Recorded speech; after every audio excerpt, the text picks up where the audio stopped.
Across in Washington, D.C., Matt Duss joins us. He's the Executive Vice President of the Center of Policy, International Policy. Right, well, let's first of all start things off with Faisal.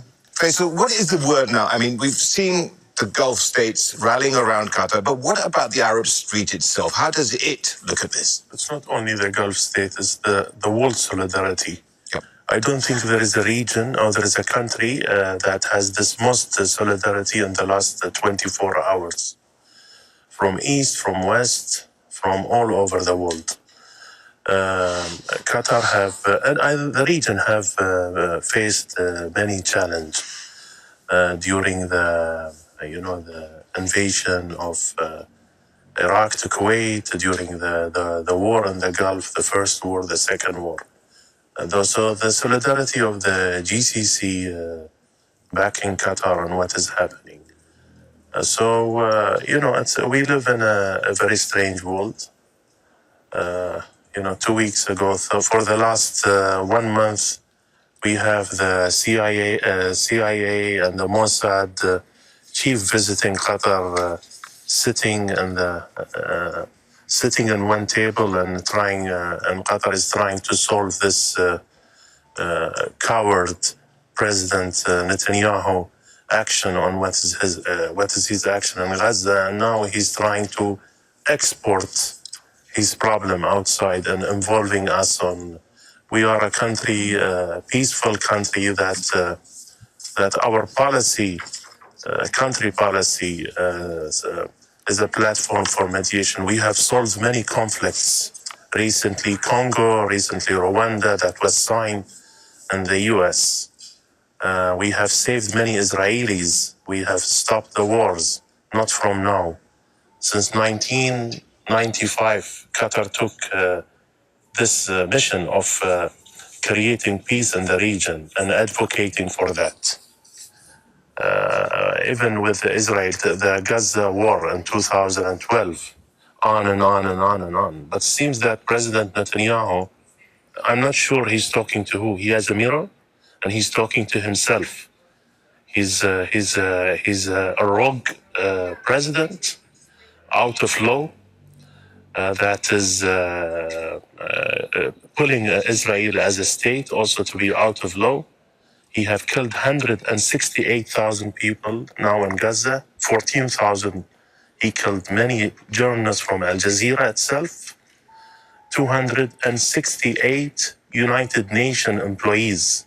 So I don't know really where we are going with this wild, mad dog. Faisal, I'm going to go over to Matt in D.C.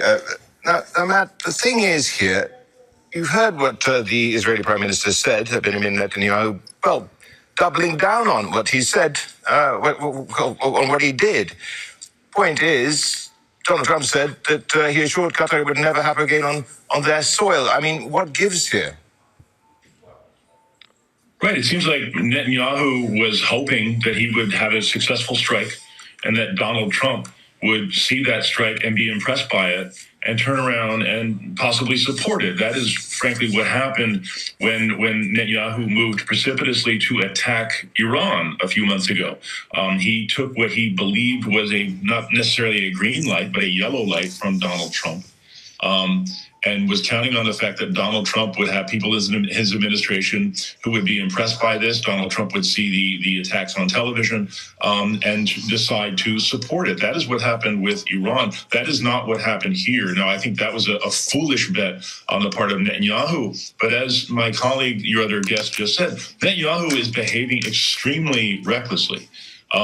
He needs to continue to expand and escalate this war for the purpose of his own political survival.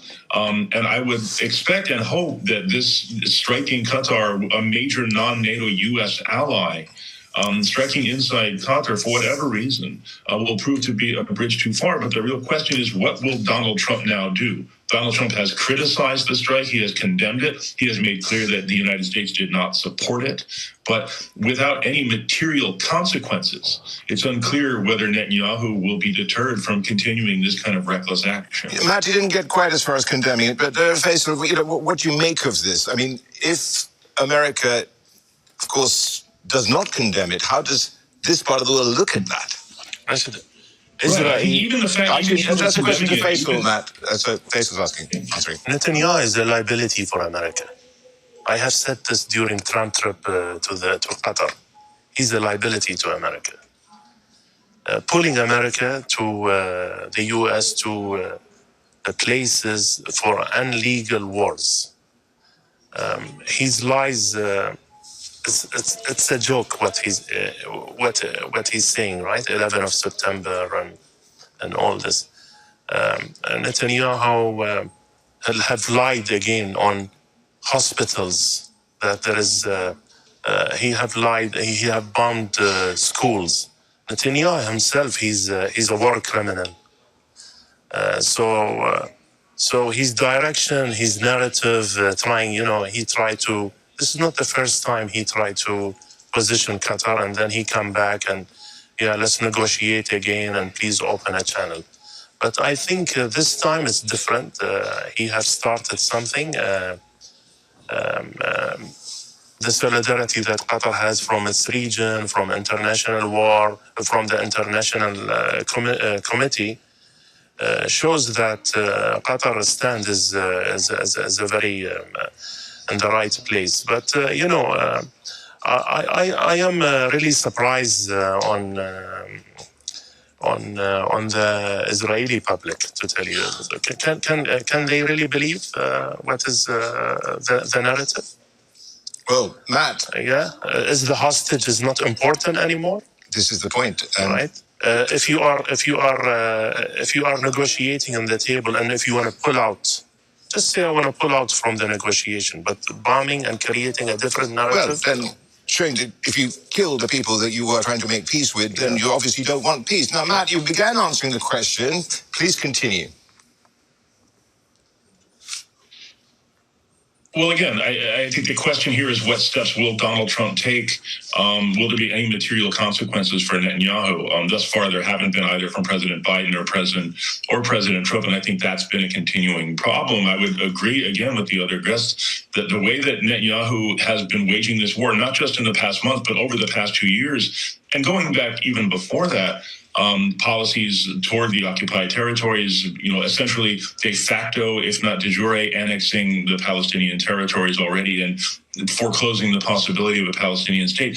This undermines U.S. interest in the region and undermines stability and peace in the region, and it's leading the United States and the region down a very, very dangerous path. And I think more Americans need to understand that. Now, with regard to what the Israeli public does and does not understand, we should understand that there is very heavy censorship inside Israel. That is no excuse. Obviously, Israelis have access to information should they choose to seek it out. But we also have to understand that Netanyahu has shown to be very resistant to massive public pressure in the past, even before October 7th. There were months and months of massive demonstrations against his government and their judicial reform effort, which many Israelis saw as essentially a judicial coup.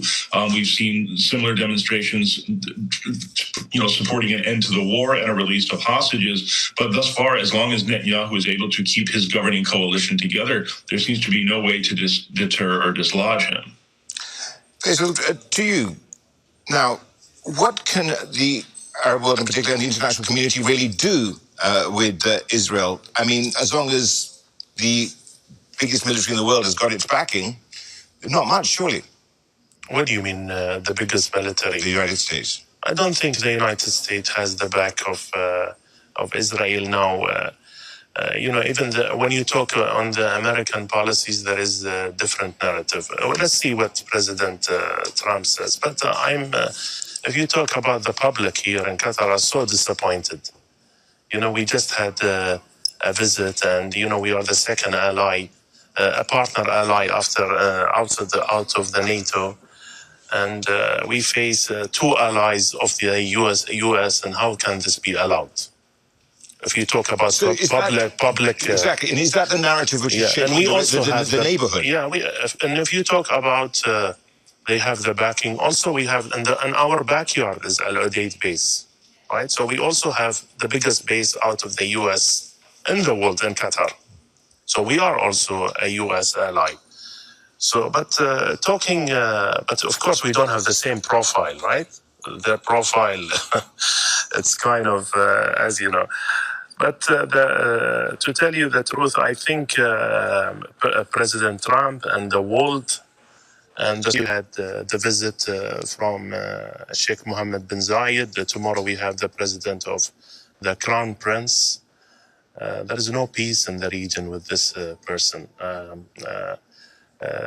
He have proved that every chance has been given. He's a killer. It's not me saying that. It's the world order, which is the criminal court.